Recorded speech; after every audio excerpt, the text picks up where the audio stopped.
Hai, ketemu lagi di Jagat Story. Kali ini kita akan bahas film dari tahun 2011 yang berjudul Perfect Sense. Adalah sebuah film bergenre drama fantasi yang ditulis oleh Kim Papps Akison dan disutradarai oleh David Mackenzie. Di jajaran cast, film ini akan dibintangi oleh Eva Green dan Ewan McGregor.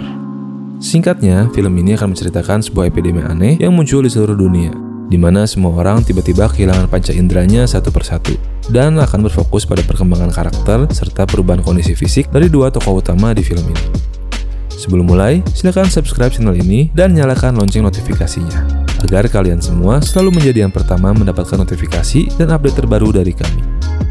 Tanpa berlama-lama lagi, mari kita play.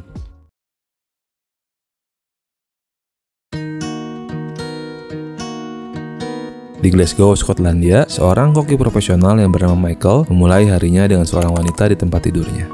Tapi bukannya memeluknya, ia malah meminta wanita itu untuk pergi karena ia tak pernah bisa tidur jika ada orang lain di sampingnya. Sementara di tempat lain, seorang ahli epidemiologi yang bernama Susan sedang menghabiskan harinya di pantai bersama saudara perempuannya yang menasihatinya karena ia mulai merokok lagi. Susan baru saja mengakhiri hubungan dengan kekasihnya, dan suasana hatinya masih belum membaik. Ia pun mulai melempari burung-burung di pantai dengan batu untuk meluapkan emosinya itu.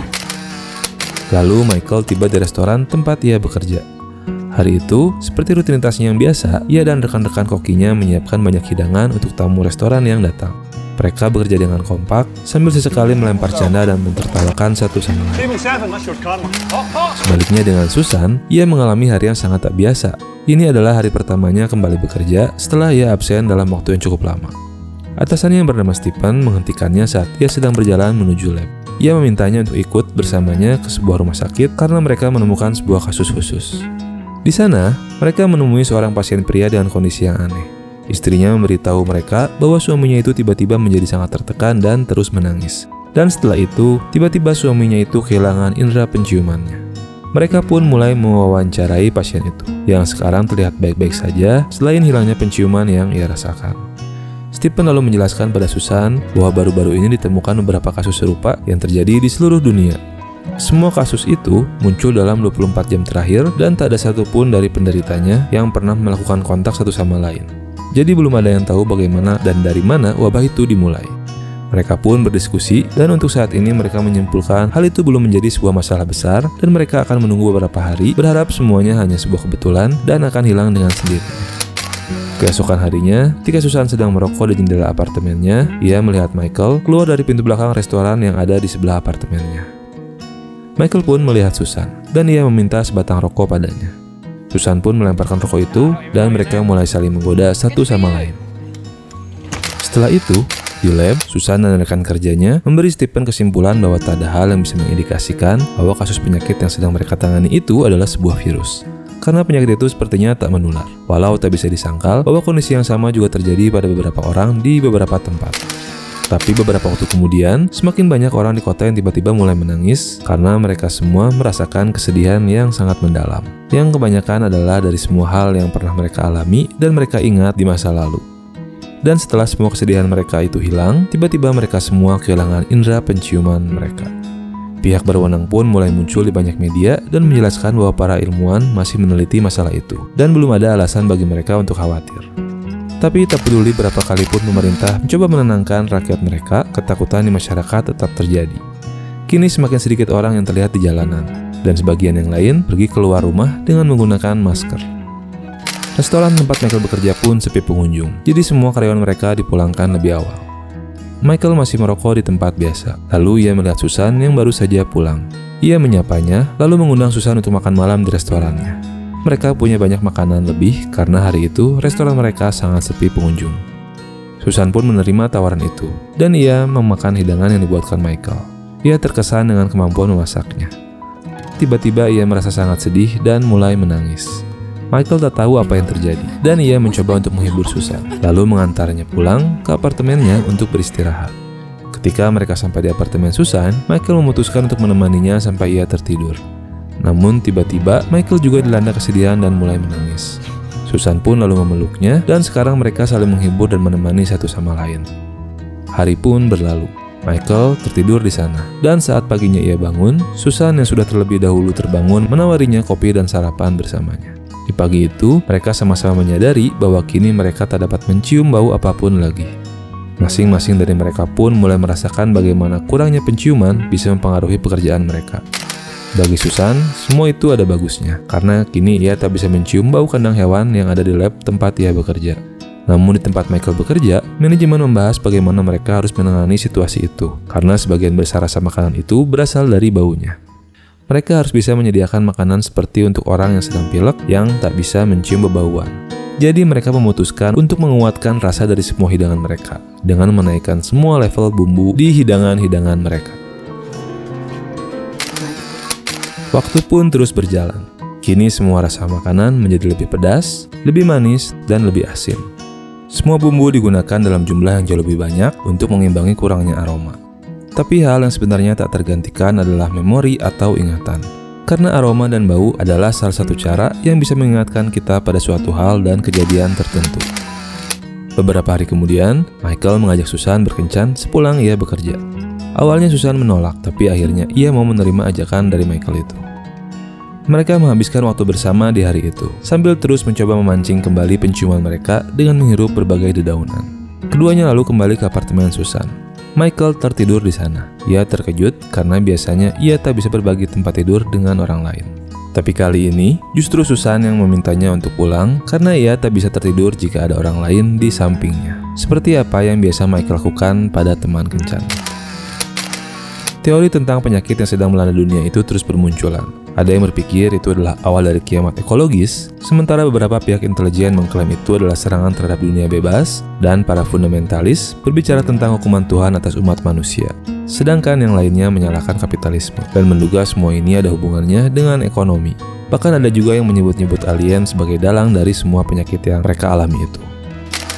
Suatu sore, Susan mendengar teriakan dari lab dan menemukan Stephen yang sedang mengalami panic attack dan rasa cemas yang terus terjadi walau ia sudah meminum obat penenang.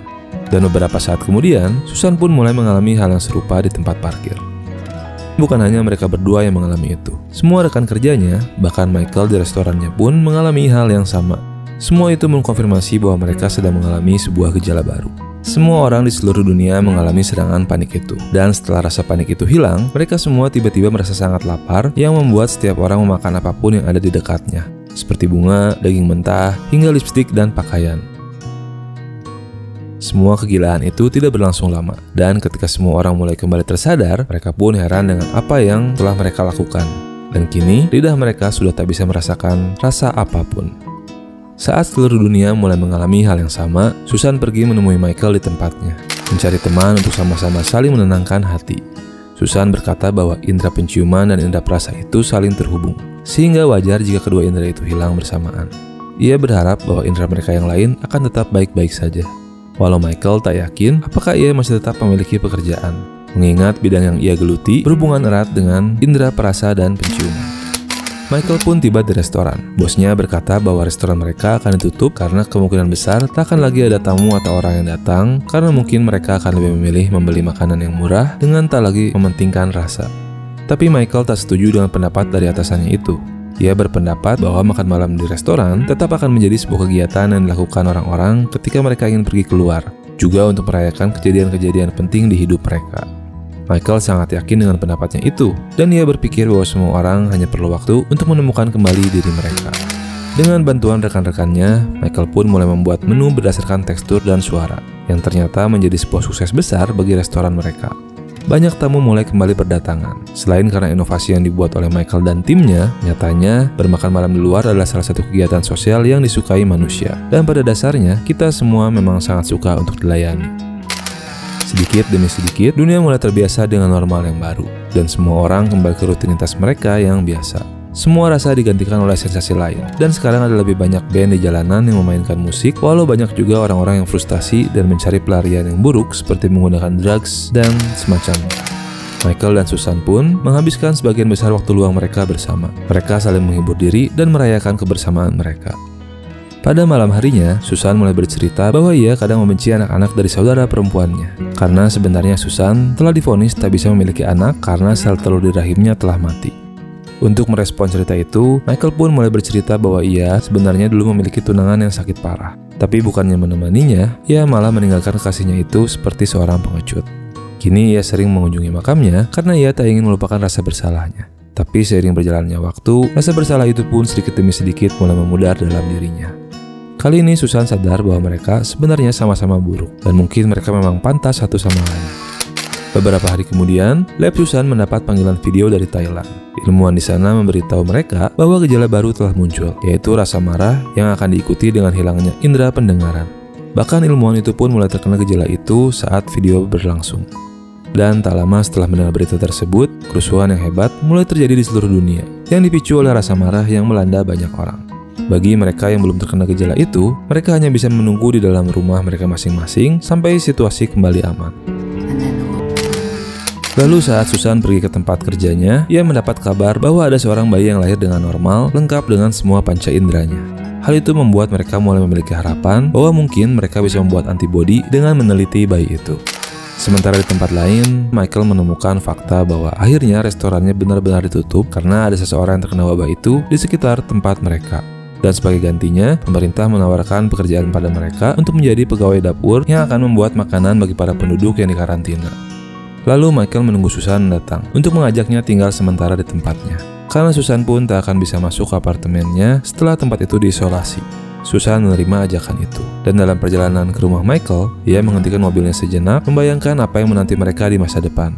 Ia juga ingin mendengar semua suara di sekitarnya dengan lebih seksama, sebelum ia juga kehilangan pendengaran. Begitu mereka sampai di tempat Michael, Susan membuat lelucon tentang bagaimana mereka bisa hidup bersama sekarang. Tapi entah kenapa, Michael tak menerima candaan itu dengan baik. Ia mulai menghina Susan dan memperlakukannya dengan kasar, mengungkit kemandulannya, dan mengatakan semua hal yang buruk tentang dirinya. Michael juga mulai merusak barang-barang di sekitarnya. Susan tahu bahwa Michael sedang mengalami gejala yang baru, tapi ia sangat takut dan akhirnya memutuskan untuk pergi dari sana.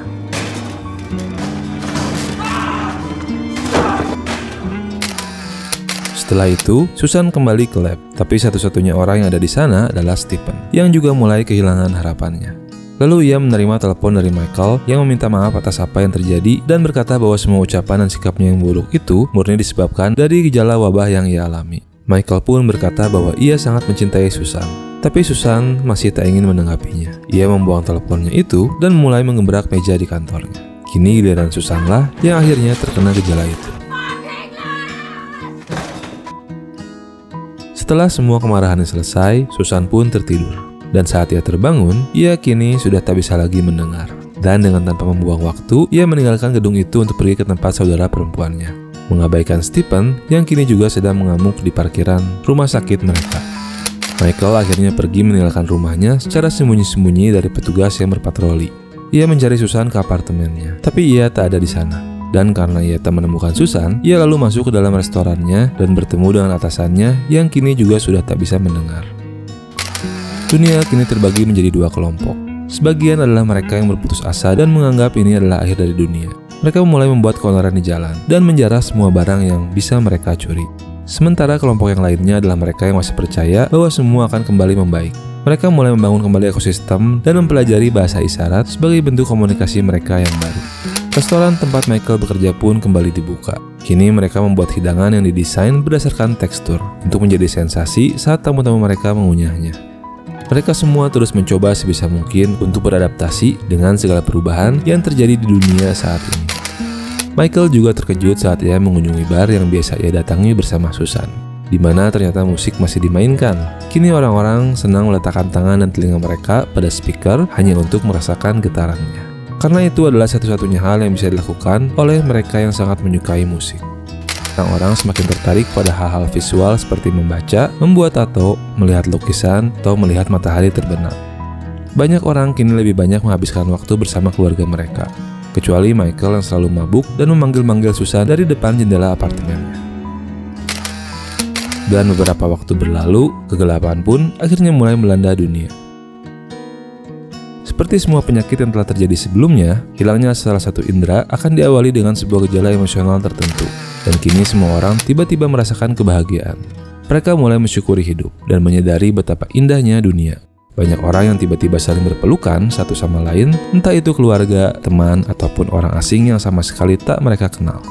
Dan tentu saja hal itu juga dialami oleh Michael dan Susan, yang sama-sama mulai kembali mengingat betapa bahagia dan indahnya hubungan mereka.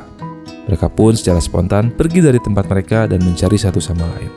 Susan lebih dulu masuk ke dalam restoran untuk mencari Michael. Lalu tak lama Michael datang dan segera naik ke apartemen Susan.